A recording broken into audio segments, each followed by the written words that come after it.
Okay, let's get started with our exciting lecture on duality. We left last time with this conundrum as to whether or not, when we have a linear program, which Jeff gave some nice lectures on, we had this way of constructing a lower bound for the optimal value of that linear program. We had this question: if we kind of maximize over all possible lower bounds, that gives us the tightest lower bound possible. Is that lower bound actually equal to the optimal value in our linear program, or is there some gap there? And today we're going to answer that question, and we're going to see that duality is a topic that goes well beyond linear programs, but it's nice to see it in LPs first. So just to remind you what we did last time, we had like this very simple LP. We want to minimize, there's only two variables here, x and y. X plus y, they're both real value variables, subject to x plus y bigger than or equal to 2, and then both being non-negative. That was a very simple linear program. And to get a lower bound in that linear program, right, one of the constraints told us that x plus y is bigger than or equal to 2, so 2 is clearly a lower bound for the optimal value. Right, so that was our kind of first example of how to construct a lower bound. And then I'm just going to skip down to this, the problem that I'm showing at the bottom here. If we had this linear program, minimize px plus qy, subject to the same constraint, x plus y is bigger than or equal to 2, and x and y are non-negative. Right, so we have this idea that, well, just like we did in the simple case, let's actually construct a lower bound by introducing variables, a, b, and c, and they all have to be positive. I'm going to introduce one for each constraint. And if I take a times x plus y,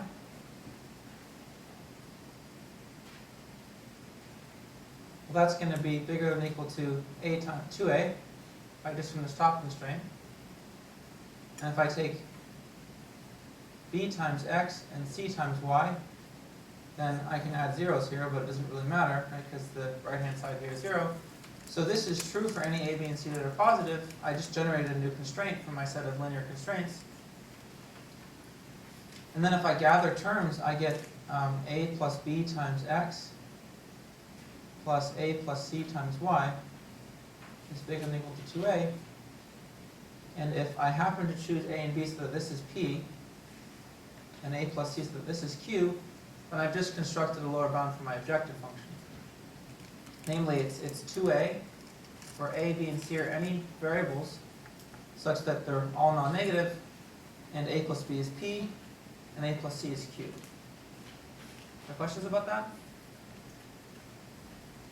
Okay, so if we were to solve this problem then, if we were to maximize 2a, subject to all those constraints, right, a plus b is p, a plus c is q, and a, b, and c are non-negative.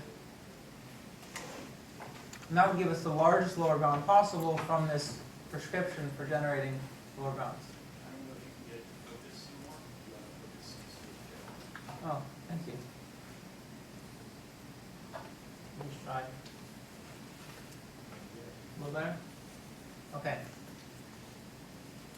Questions about that? Okay, so we call this problem, the one I wrote down here, it's also this one on the right-hand side. That's called the dual linear program for original linear program. We call the original linear program the primal. It's when we think about a pair of problems, the primal and the dual. So let's try another one before we go to the general case.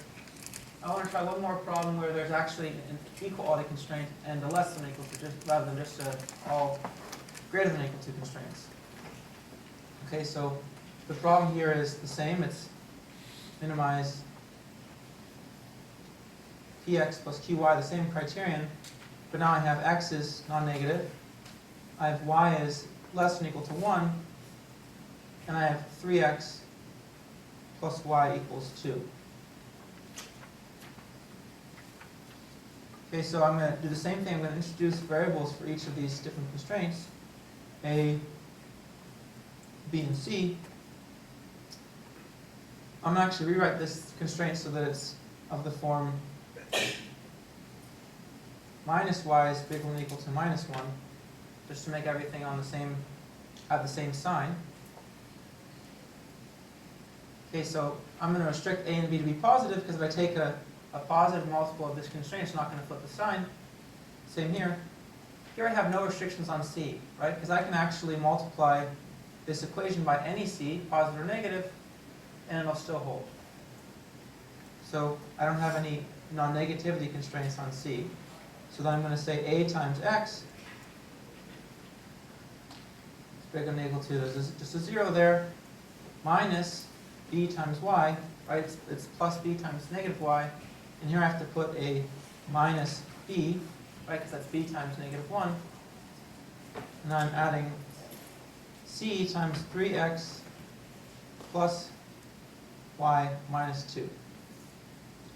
And here I can just put the 0 again, right? C times 0. This is equal to 0. This is bigger than or equal to minus 1. And this part is bigger than or equal to 0. So when I multiply by those variables with the appropriate non-negativity constraints, I can generate any constraint of this form as long as a and b are non-negative. People follow that? Okay, so the same idea, I'm going to collect terms here. What do I get for x? I get a plus 3c times x. And what do I get for y? I get minus b plus c times y. I'm going to move all the other terms over to the other side. So I had a minus 2c here, so I'll move to the other side. I get a 2c minus b. Okay, so if this happens to be p, and that happens to be q, then I just constructed the lower bound for the objective here, and it's just 2c minus b. And the constraints are that a and b have to be non-negative, and that a plus 3c has to be p, and that minus b plus c has to be q. Again, if I want the tightest lower bound possible, I'm going to maximize 2c minus b, subject to those constraints, which is just this problem up here. And again, we're going to call that the dual linear program.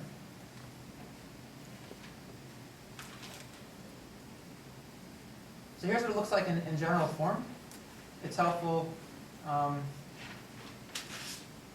write it down in general form, because then we're going to be able to revisit this later when we talk about duality.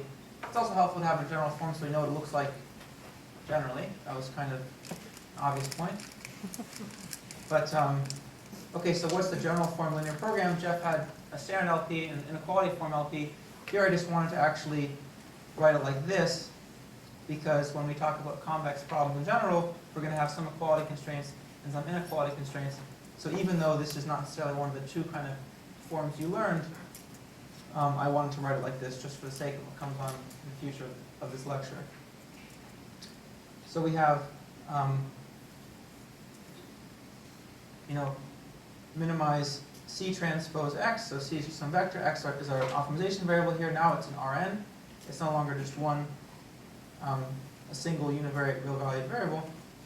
And we have constraints like this, Ax equals B, and Gx is less than or equal to H. Okay, so that's a linear program, linear objective, linear constraints. And what I wrote down here is the dual LP in general form, so let's figure out why that's true. So we can take U to multiply these equality constraints and V to multiply these inequality constraints. And I'm going to constrain V to be non-negative in every coordinate. So even though V is a vector, it's going to have one entry for every constraint here. I can write bigger than or equal to 0, and just remember that I'm interpreting this to mean each component is bigger than or equal to 0. So then I can multiply U transpose times Ax minus B. That's going to be 0 if it's feasible, right? If X is feasible. I'm going to take V transpose times Gx minus H, and that's going to, each entry of this is going to be non-positive if it's feasible, and each entry here is non-negative, so this is going to be less than or equal to 0, this term. So as long as x satisfies the primal constraints, so we call it feasible, that's going to be true. And then I just collect the terms, and I get, let's see, I get A transpose. Yeah, I collect the terms, and I also want to move them over to the other side, because I want to get a lower bound of my objective, right? So I have an A transpose U here, and move it to the other side, I get minus A transpose U transpose X, and here I have a G transpose V, so move it to the other side, I get a minus G transpose V transpose X is bigger than or equal to all the terms that are left over. Right, so if I choose this to be equal to C, then I just got a lower bound of the objective. So therefore the dual LP is to maximize this lower bound, which is minus B transpose U minus H transpose V, subject to minus A transpose U minus G transpose V equals C, because that's what makes this actually a lower bound. And then just the constraint that we had that V has to be in every coordinate non-negative.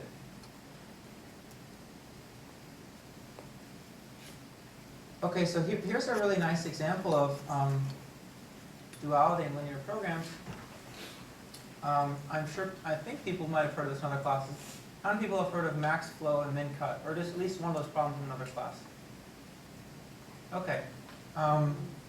So I found an interesting paper on the history of these problems, and it started off in these Soviet railway networks. They wanted to model the maximum amount of flow, so they're talking about maybe traffic flow or trains or something from one city to another. So that's where the motivation for this max flow problem came from. So here's the abstraction of that problem. So we have some graph, G, and it has a set of nodes, D, and a set of edges, E. And we label two of the nodes, we label one of them the source, S, and the other one we label it as the sink, T. Okay, and we're going to define something called a flow to satisfy basically three constraints. So the flow is a function on the edges. So we have Fij for every edge, ij in the graph. So over any edge, the flow has to be positive. We're thinking of a directed graph, so we can't have the flow going opposite to the direction of the edge. It has to be less than or equal to Cij, where Cij is just a capacity that we're given. So this could be that, for example, there can be no more traffic than a certain amount on this road. It's just not possible. So Cij are just fixed constants that are given to us. They're also non-negative. And this constraint says that what comes in basically has to be equal to what comes out. So if I fix any node k that's not either the source or the sink, so let's just say, look at this one, the sum of the flows going in have to equal the sum of the flows going out. Otherwise, it doesn't really make sense to call it a flow, right? This is, sometimes people call this the conservation of flow constraint. So what's the maximum flow problem? It says, let's find a flow, so something that satisfies these constraints, from S to T, that maximizes the total value of the flow. And what does that mean? Well, because it's basically equal at any incoming and outgoing from any node, we define the value of the flow to be however much leaves S. So however much flow we can push through S, that's going to be the value of the flow. Let's maximize that subject to these constraints. That's just a linear program. Right, so the flow leaving S is just the sum of Fsj for all edges S and J, Sj, and then these constraints are all just linear. This is a linear constraint, these are linear inequality constraints. Are there questions about that? Okay, so that's max flow. If we didn't know any better, we could actually solve it with the simplex algorithm, right? That's a totally legitimate way to do it. So we know how to solve this problem, and we can help the Soviets out with the railway network. So we're going to drive the dual of this problem in a couple steps. So let's just go back to this problem. I'm going to copy it down. So we're minimizing Fsj subject to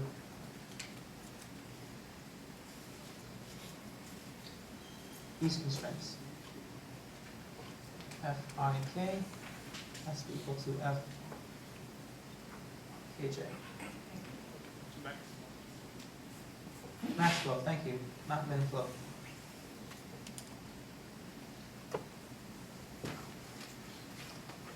Okay, so we're going to do the same thing as we thought before.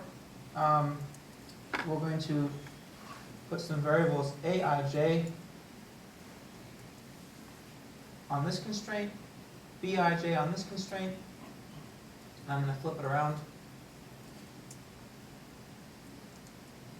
So it's also greater than or equal to, and we're going to put a constraint, a variable xk on the equality constraints, and there's no constraint on xk. It can be anything. Okay, so we can write this as the sum over all I and j that are edges of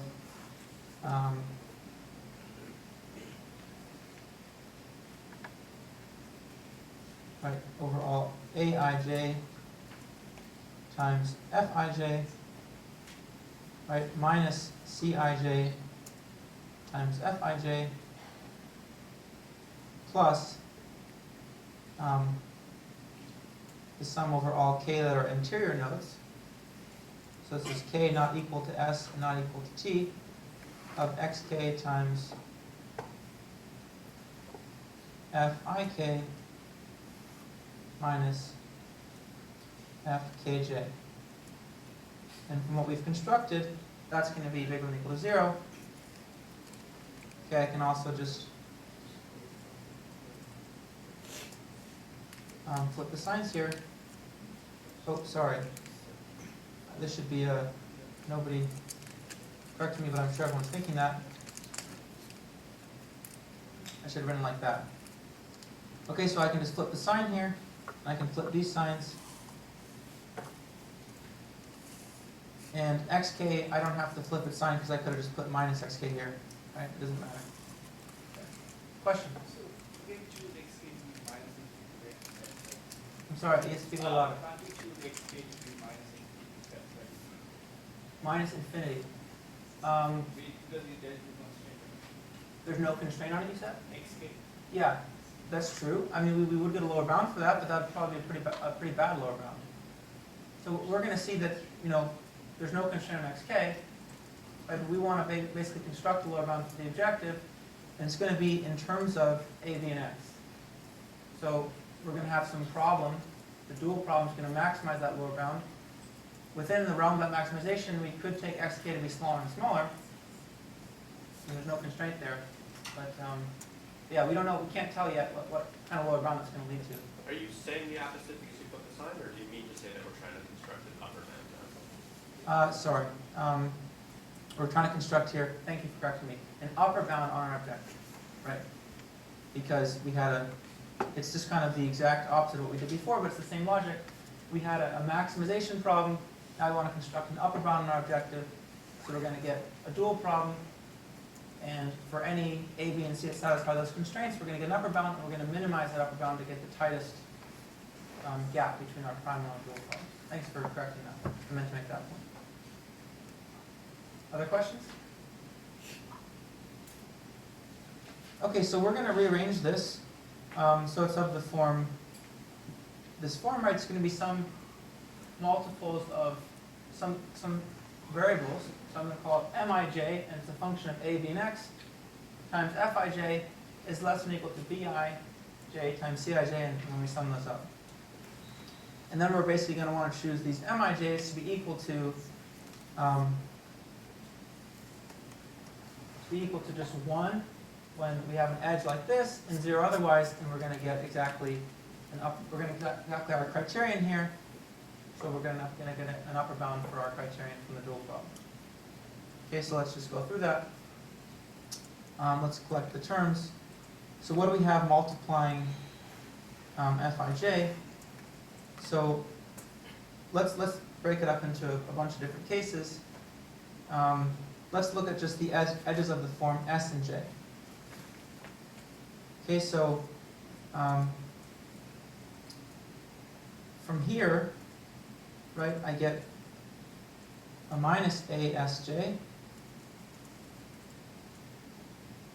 And from here, I get something of the form plus b times s times j.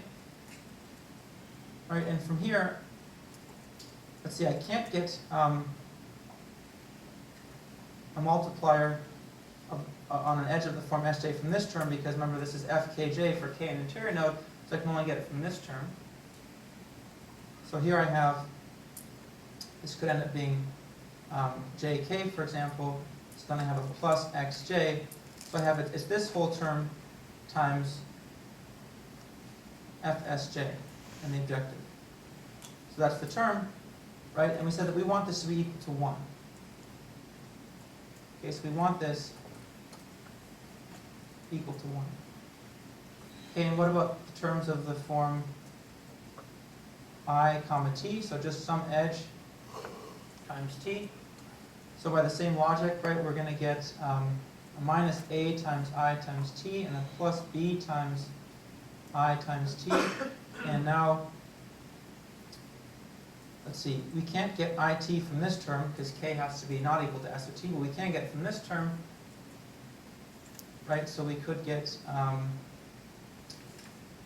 right, we could take, yeah, this to be I and that to be t, so we get basically a minus xi here. And we want this to be equal to 0, because remember our criterion was just summing up all the flows that left the source.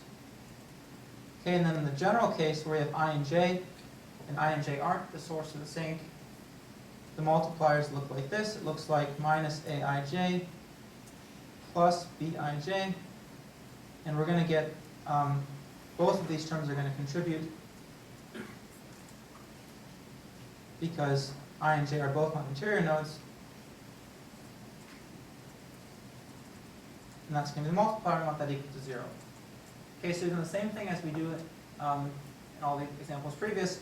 We collect the terms, and we enforce constraints so that the terms give us our objective function in the primal exactly. So here are 3 constraints I just put on a, b, and x. And remember, we also had these positivity constraints here. Minor point, that is assuming there's no direct edge from source to terminal, otherwise we might have a Yeah, thank you. So that's a good point Jeff made. I didn't write this explicitly, but I'm imagining here that there's no direct edge that goes from S to T. Otherwise, I have to consider a 4th case in these constraints that I wrote down. Okay. Okay, so the dual problem, it's going to maximize our upper bound, which if I had rearranged all these terms, I would have had these times the fij's on one side, and the right-hand side would have just contained the sum of bij times cij. So maybe this is the left-hand side, and this is the right-hand side. You can't see that. The right-hand side just had this is our bound, right? So we want to minimize this bound subject to these constraints. That's the dual problem. Okay, so let me write that out. We just want to minimize bij, cij, subject to the positivity constraints, and we had minus a sj plus bsj plus xj is big equal to 0, minus ait plus bit minus xi is big on equal. I'm sorry, we had this equal to 1. This is what we wanted. So the criterion is our objective. And then in the general case, it was this.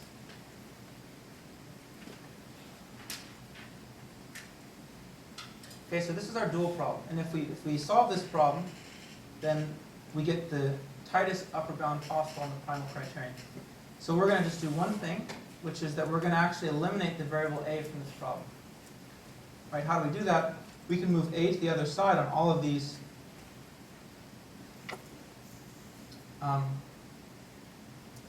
we can just put plus asj here, and I can write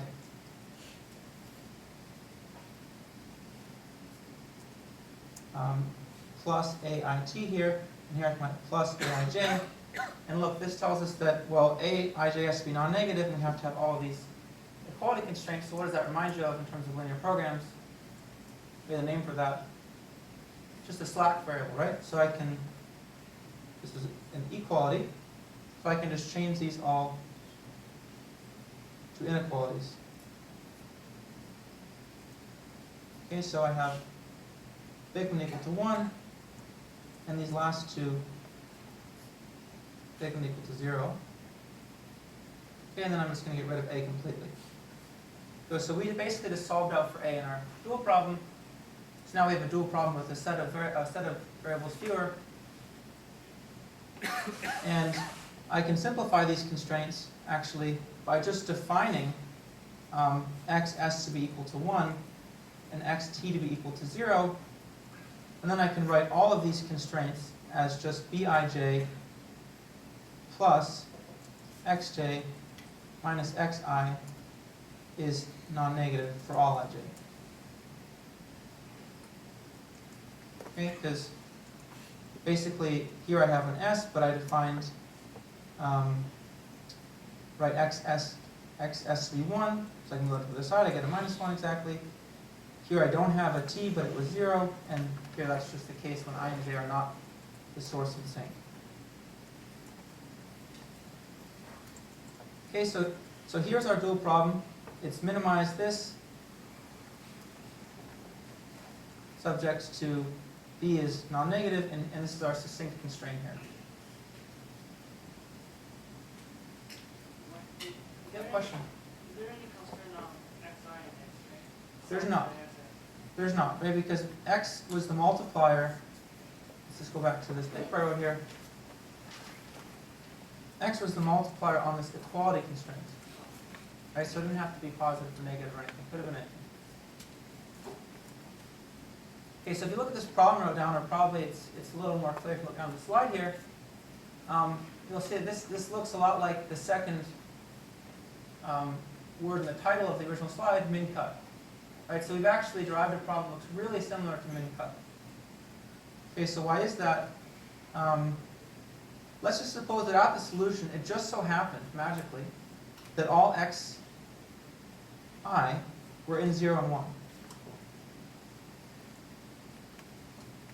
Okay, so if we call A to be the set of all x, or to be the set of all nodes such that xi is 1, and B to be the set of all nodes such that xi is 0, right, if we suppose this was true, then we have constraints that look like this, right? We had bij plus xj minus xi is big or equal to 0. And now if we happen to specify that I was in A and j was in B, right, then this is going to be equal to, first of all, we can write this like this.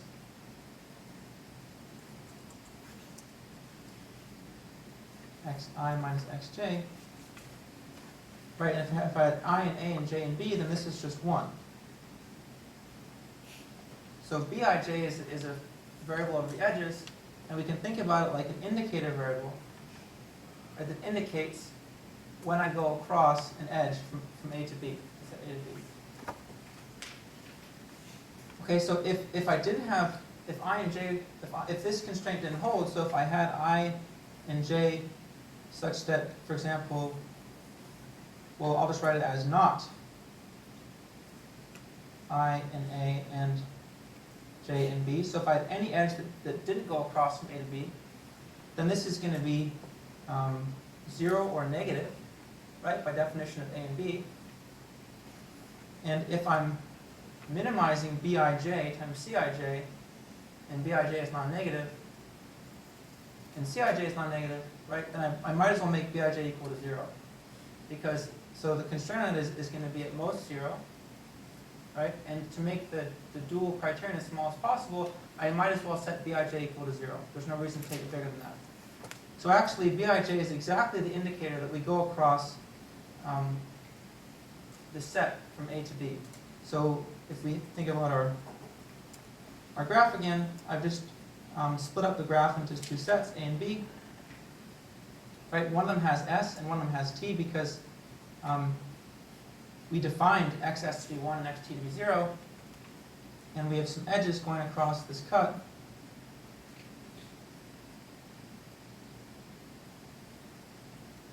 Okay, and Bij is just the indicator that our edge, that edge ij, goes from A to B. That's what we've argued, in the case that xi happens to be 0, 1. So minimizing the sum of Bij times Cij, remember Cij was the capacity on these edges,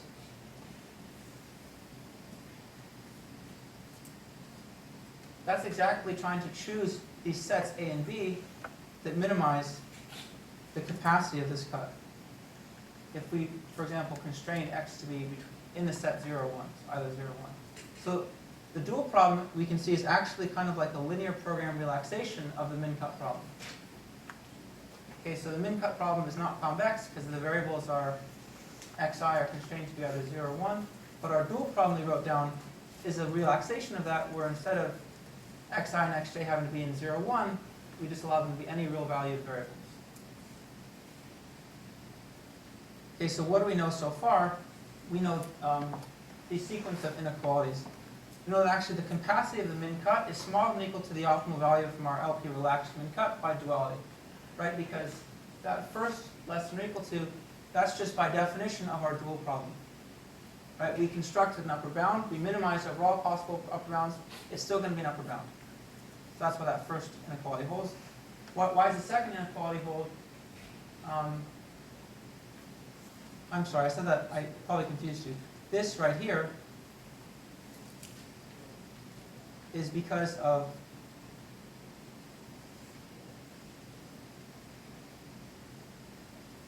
I think I wrote this backwards in the slide, so that's probably why it's confusing. So max flow, right, is less than or equal to the optimal value for our dual problem.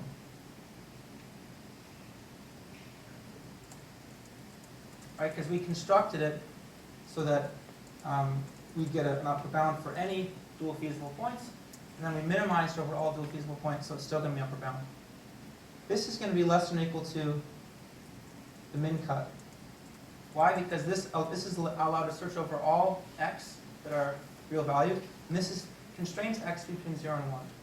So the same problems, except for this has more constraints, so its minimum has to be higher. Right?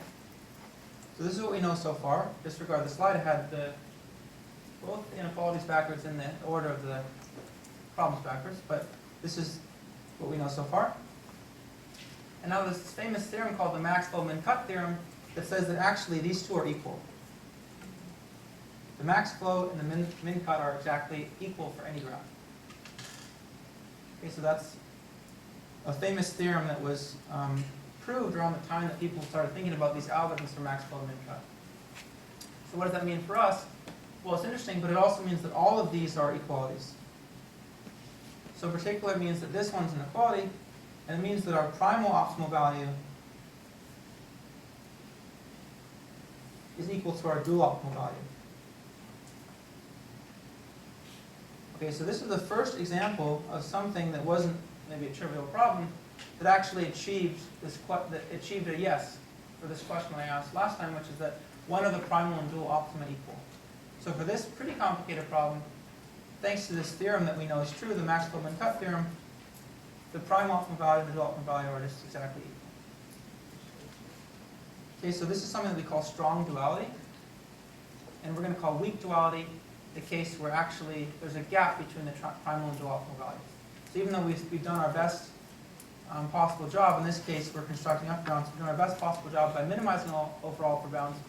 If there's still a gap, that's called weak duality. So we're going to study shortly when strong duality and when weak duality happen, not only for LPs but for general problems. So here's just a nice example of min-cut. Max flow and min-cut, they happen to be equal in terms of their optimal values, and they're related by this duality argument, but they actually solve pretty different problems and applications. You can think about them being motivated from very different points of view, at least put it like that. So min-cut, for example, is used a lot for image segmentation problems. Right, so here I have, let's just focus on one of them. Let's suppose I look at this Apple picture. I have a bunch of pixels. They define a graph, right? If I just join every pixel that's horizontally and vertically adjacent to its neighbors, I define the edges like that. And let's suppose I just pick S to be the top left and T to be the bottom right. And if I solve the min-cut problem, and if I put equal capacities on each edge, although I could do something more fancy, and I assign, right, if I solve the min-cut problem here, then I'm basically going to choose a partition of this image into two sets. Right? And then I might try doing that over all possible S and T pairs. I might then pick S to be the pixel to the right of the top left and do that again, and iterate through all possible pairs. And I get a bunch of groups, and I might select the groups that give me the smallest capacity of the cut over all possible pairs S and T. And that gives me a single cut for this image, so a single separation into two groups. And then within each of those groups, I might recurse this same procedure, and I get a segmentation of this image that looks like that. Right, so that's an application of min-cut. It might not be the fastest way to segment this image if I have to look over all possible pairs. In practice, we do something a little bit more clever, but that's an application of min-cut. And it's very interesting. It's like a very different motivation than max flow, right? But the problems happen to be equivalent from this duality argument. Questions about that? Yeah? This problem of the coloring of the pixels are equal to the graph. Here? Yeah, this just, well, first of all, this graph is taken from this paper, so I shouldn't call it my graph. But the colors just indicate group membership. They're not important. They're just helpful to visualize the segments. That's it. No, I mean, eventually your task is to segment something meaningful, right? Yeah, right. But to do that, you need to somehow encode the colors of the original image. Somehow, not just proximity in the Oh, you mean the pixel values? pixel. Oh, okay, sorry. Right. So to do that, so we could, for example, define the capacities in a clever way that has to do with the pixel values between adjacent pixels. That's usually what's done. Is that we'll choose some dissimilarity measure, and if it's a very,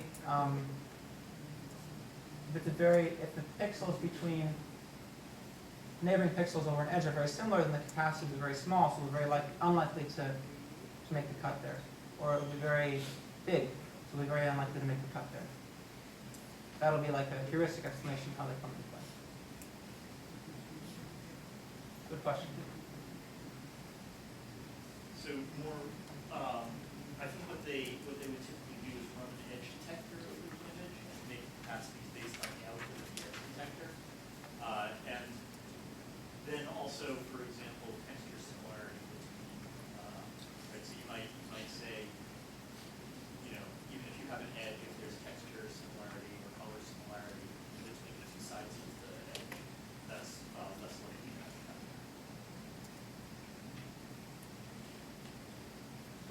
Question? So there are multiple cuts there, right? Not a single cut. Right. So that happens because after we make a single cut, so suppose a single cut just separated all the apples from the left-hand triangle, then within each of those two segments, we just recurse. We make another cut. But how do you decide when to stop? That's another very good question. So that's, right, so this might have been tuned by a human programmer, or it might have been tuned by their algorithm. I actually don't know, because I don't remember from this paper, but that's an important question, obviously. So that, I set somewhat beyond the problem of min-cut, but it's a good question.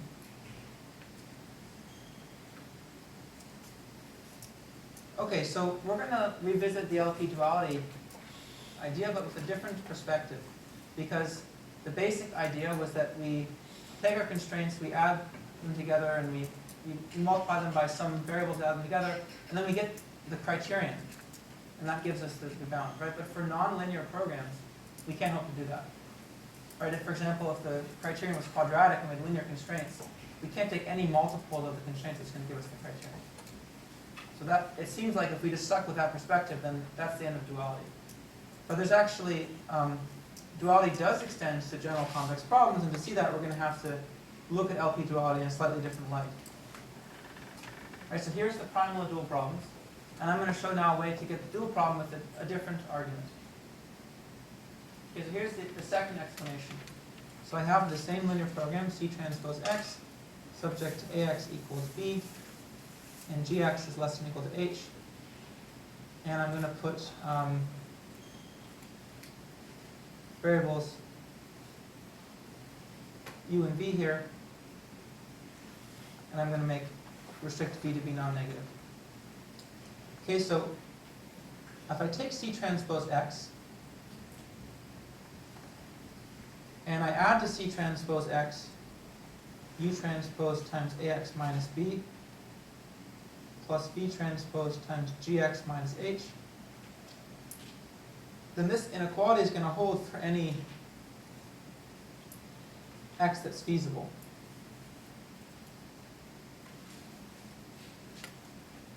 Right, if X was a feasible point, which means that it satisfied X equals B and GX less than or equal to H, then this would be 0 and this would be negative, so this inequality is certainly going to hold. So that means that this is a lower bound for any V that's non-negative in every coordinate in any U, as long as X is primally feasible. So let's just call this feasible set C. So just to be explicit, it's the set of all X for which AX equals B and GX is less than or equal to H. Okay, so the optimal value of our linear program, let's just call it F star. That's the best C transpose X I can get, subject to X being in C. That's going to be bigger than or equal to the minimum of X in C, the same feasible set of L, X, UV, where I'm calling this function LXUV. All right, so if I minimize our criterion over the constraint set, it has to be bigger than or equal to the minimum of this function over the constraint set, because pointwise over the constraint set, this inequality holds. So certainly at the optimum, it still has to be. Okay? And that's going to be bigger than or equal to the minimum over all of Rn. Right, if I extend the domain of the minimization problem, the optimum has to only get at least smaller. So that inequality is certainly true. And I'm going to actually define this function right here to be GUV.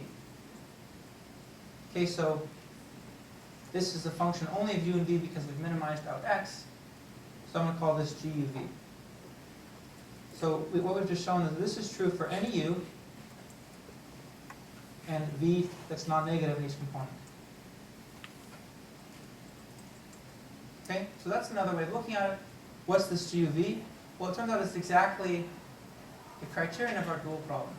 And how do we see that?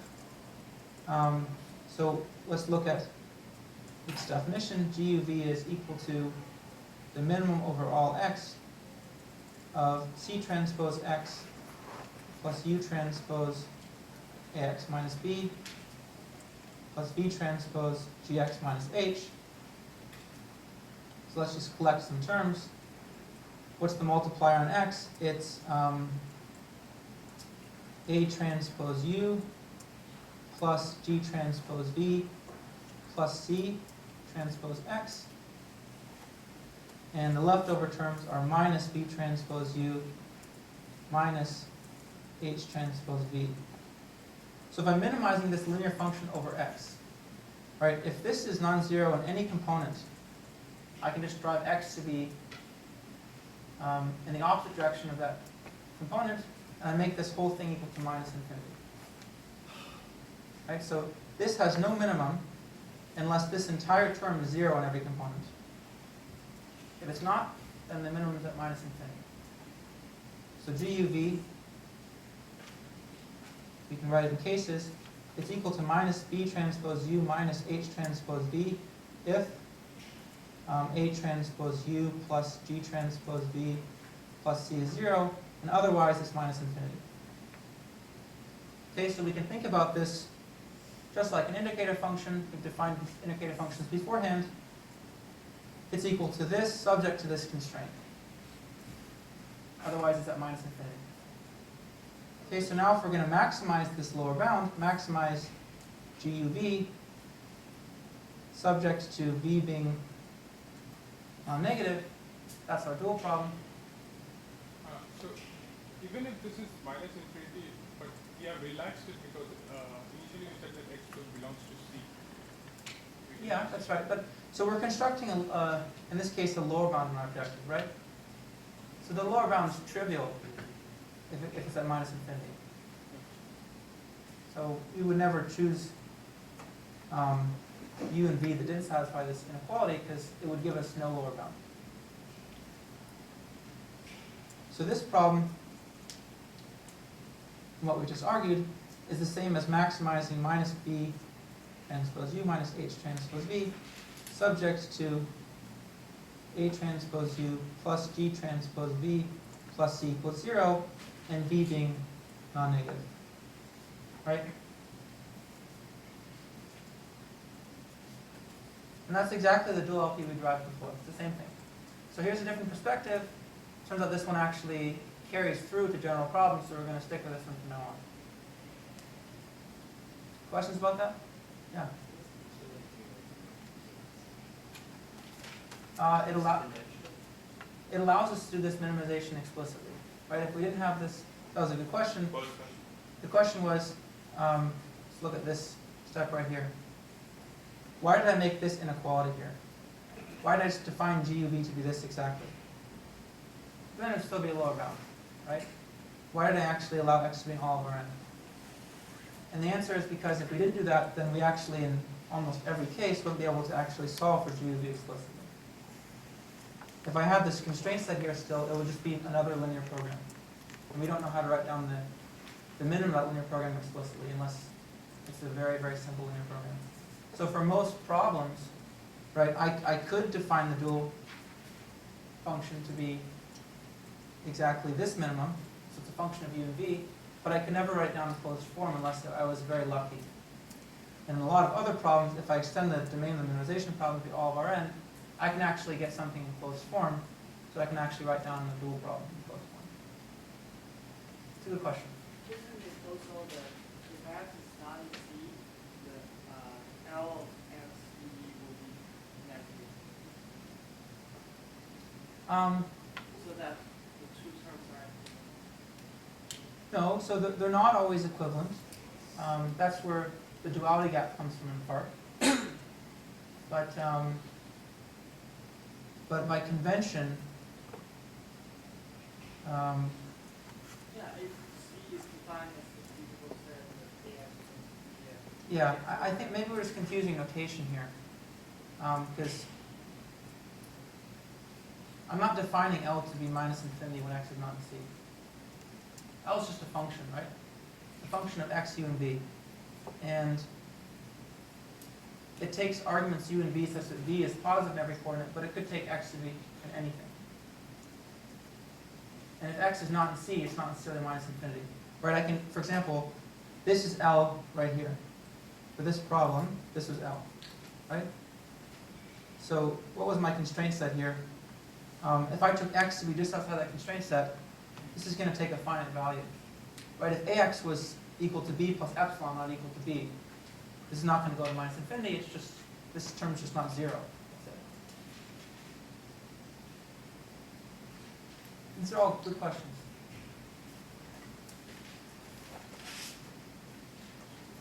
Okay, so this actually, like I said, I mentioned this already, but this is a completely general sequence of arguments and applies to any convex problem. So we're going to stick with that from now on. It actually even applies to non-convex problems.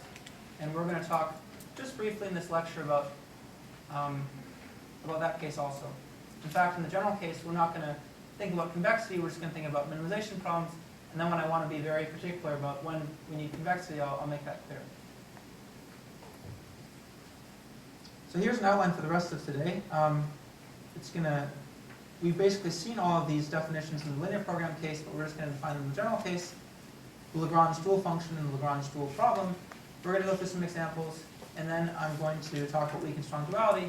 And if we have enough time, I'd like to get to this example at the end of another surprising, I'd say this, the Maxwell min-cut equivalence wasn't surprising. It was interesting, but you know, maybe through other arguments you would have seen that being plausible. But there's an example at the end of another linear program duality that I think is actually pretty surprising. So if we, hopefully we'll get to that and we can talk about that at the end. So we have this general problem now. We're in the general setting where we have functions f, hi, and lj, and I'm not actually going to restrict them to be convex at this point. So f is just any function, h is any hi are any functions, and lj are any functions, don't need to be affine. Okay, and this is our optimization problem. We want to minimize f of x subject to hi of x is non-negative and lj of x is 0 for all I and j. So we're going to define the Lagrangian, which takes three variables, x, u, and v, and we have these constraints, right? Hi of x is less than or equal to 0, and lj of x equals 0. I'm going to define a variable right, for each one of these constraints. So the length or the dimension of the variable u is the number of hi's, and the dimension of the variable v is the number of lj's. Okay, so the Lagrangian is just now a function of three variables, x, u, and v, and it's f of x plus the sum of ui, hi of x plus the sum of bj, lj of x. Okay, and we're going to restrict these variables to be non-negative. We're not going to put any constraints on v. Okay, and implicitly, if I happen to choose a u that's outside of this constraint, so if ui is negative in some component, then I'll just define Lagrangian to be minus infinity at that point. Okay, but other than that, the domain of x is everything, the domain of v is everything, and I restrict u to be non-negative. So here's the important property that we're going to see in the general case. It's the same as in the linear case. For any feasible x, f of x is bigger than or equal to this Lagrangian at u and v. So if x is feasible and u is positive or non-negative in each component, then that's true.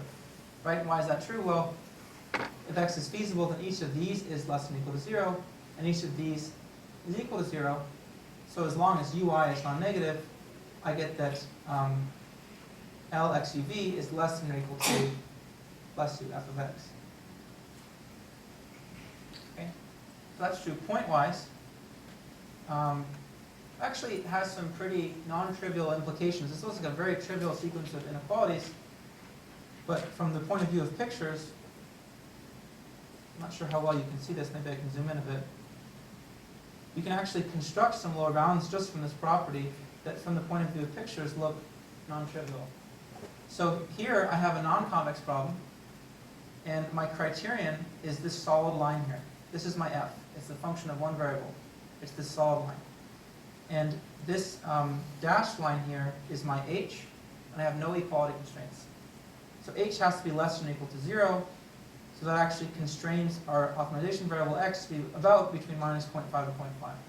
A little bit inside that region, right? Because if I draw the 0 line here, that's when h is less than or equal to 0. So the problem is to minimize this function within this interval. It's a non-convex minimization problem. Okay, so each one of these dashed lines, it shows a different realization of the Lagrangian as a function of x for a fixed u and v. So each one of those dashed lines is L of dot uv for some u positive. And actually I have no v here because there's no inequality constraints. So there's no equality constraints. Okay, so there's one inequality constraint, so it's one multiplier u, and there's no equality constraints.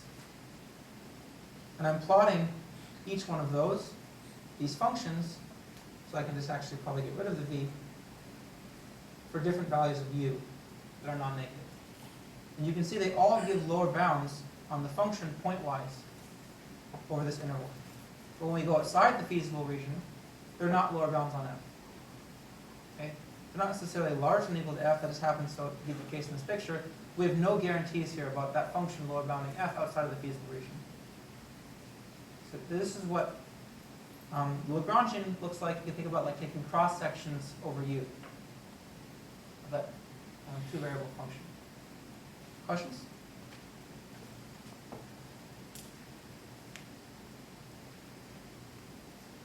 So because it's true pointwise at every x, we can certainly minimize over x, like we did in the linear case, and we still get that inequality.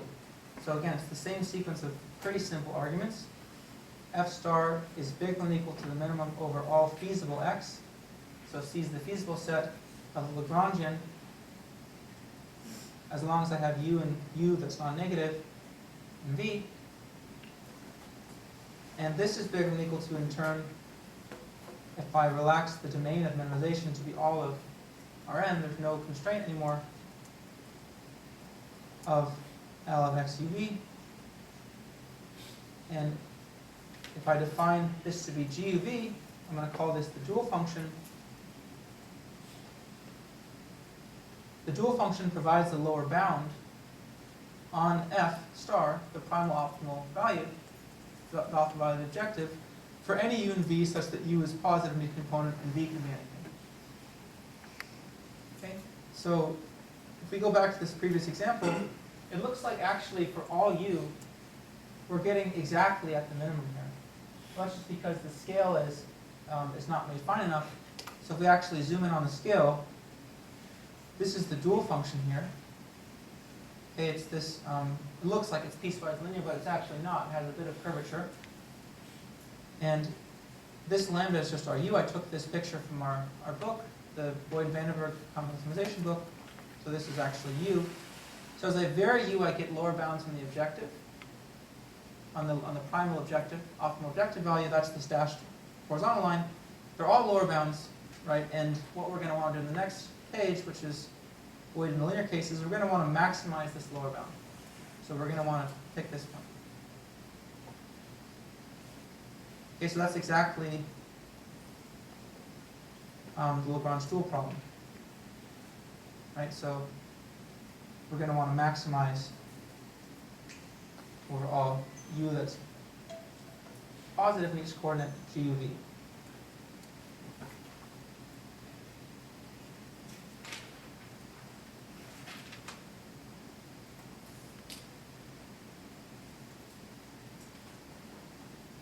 Okay, let's take a short break and then I'll get back to this QP example. Okay, so we probably should get started again.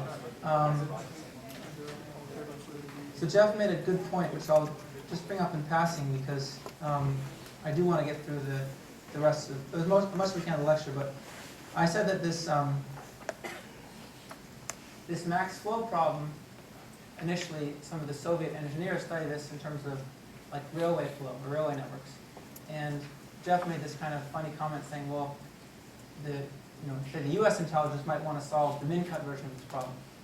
Right? So why would they do that? You can think about it from the point of view of from like a military strategy, right? You want to split up. If we had to, for example, cut the railway in half at some point, how do we do that? Well, you solve the min-cut problem. And so if you read this paper, Shriver, which is actually a very interesting paper, he mentions that as one of the original motivations for the U.S. studying this problem. Before they even knew about max flow and min-cut being equivalent problems, the U.S. was studying the min-cut problem, and the Soviets were studying the max flow. So take a look at this paper. It's very interesting.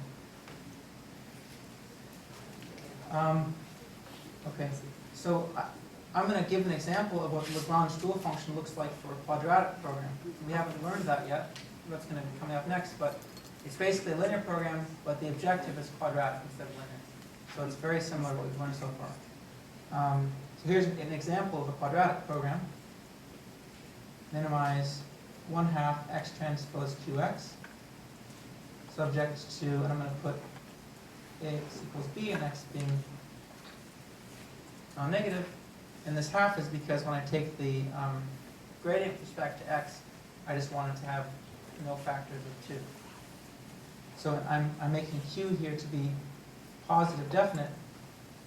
right? If it wasn't positive definite, that criterion would not necessarily be convex. Okay, so this is a constraint for the criterion to be convex.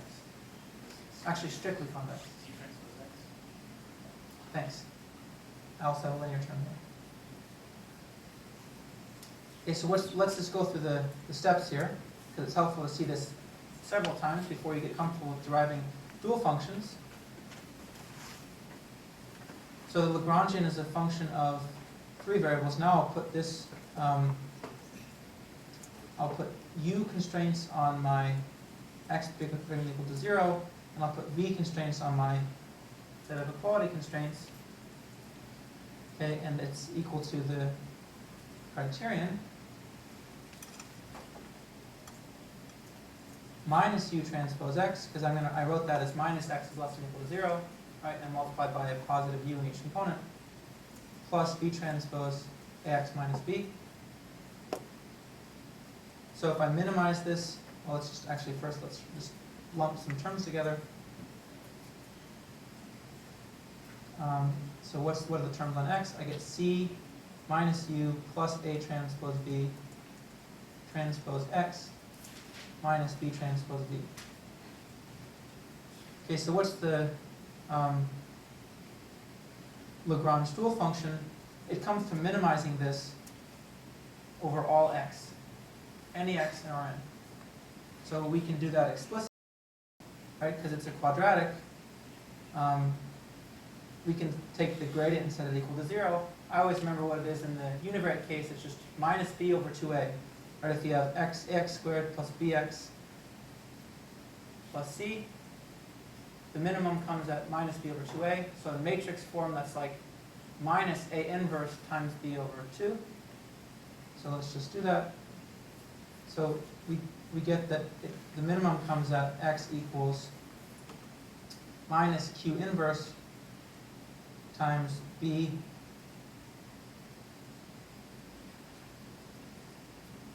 over 2, but I actually had it on write the over 2a, so over 2 times a half, cancels. Okay, so that's where it comes from, and then if I plug that in, I'm going to get the Lagrange dual function, which is what happens when I minimize over x, and I'll get the minus b transpose v, and here I'll get c minus u plus a transpose b times q inverse times this thing on a negative sign. Here I'll get the same thing, but with a positive sign, and I have a factor of a half and a factor of minus 1, so the whole thing is going to be minus 1/2 c minus u plus a transpose b transpose q inverse times itself. So that's the Lagrange dual function, right? It's a function of u and v, and u has to be non-negative. So for any u and v that are any v and any u that's non-negative, this thing gives a lower bound on f star, which is the optimal value in our convex problem. Questions about that? Okay, so for the sake of time, I'm going to skip this. This is what happens if we restrict Q to be positive semi-definite, but not strictly positive definite. It's still convex. Not strictly convex anymore, but it's still convex. We still get a Lagrange dual function, but the difference is we introduce an equality constraint now. Okay, so you can go through that at home and make sure that makes sense to you. But this is just a little more general. So here's an example of a quadratic program in 2D, and I chose it because in this case I can actually plot the primal and the dual surfaces on the same graph because there's the same number of variables. So that's not always true, right? It's not true that the number of dual variables and the number of primal variables are the same. In fact, the number of dual variables is the number of primal constraints. So it's only true when those two are the same. But in this simple problem it is, and we can get a picture of what duality is doing. So I chose f to be a quadratic in 2 variables. So it's minimize some quadratic in 2 variables. So think of it like x I call it x1, yeah, x1, x2 transpose q times x1, x2. And here I just have subject to x being positive in each component. So why didn't I have an equality constraint here? Well, because if I had any equality constraint that did anything, then I would not have a surface here, right? I would be basically constrained to probably one-dimensional. I couldn't plot anything. So I just have this non-negativity constraint. The dual function, whatever it's going to be, but it's going to be something, and I'm going to have a dual variable u. But those come from the form we derived from the previous slide.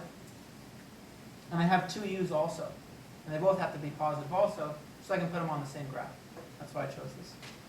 So here's this primal quadratic surface. We want to minimize it subject to x being positive. Here's the dual quadratic surface. For every u that's positive in both coordinates, it gives us the lower bound of the primal optimal value. So let's just zoom in for it. So you can see that a little better. I've actually drawn the primal optimal value in red.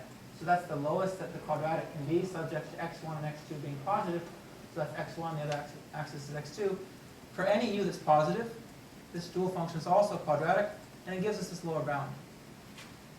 Right? And actually, if we maximize this dual quadratic, we get the best lower bound possible. That happens at this point.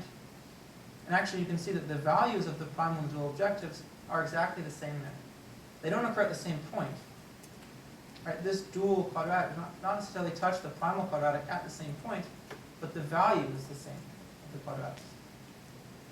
And this dual quadratic actually has its optimal point at 0, 0, when u1 is 0, when u2 is 0.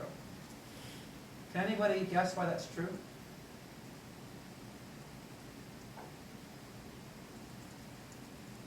So maybe in that picture there has to be this transpose x. Yeah, thank you.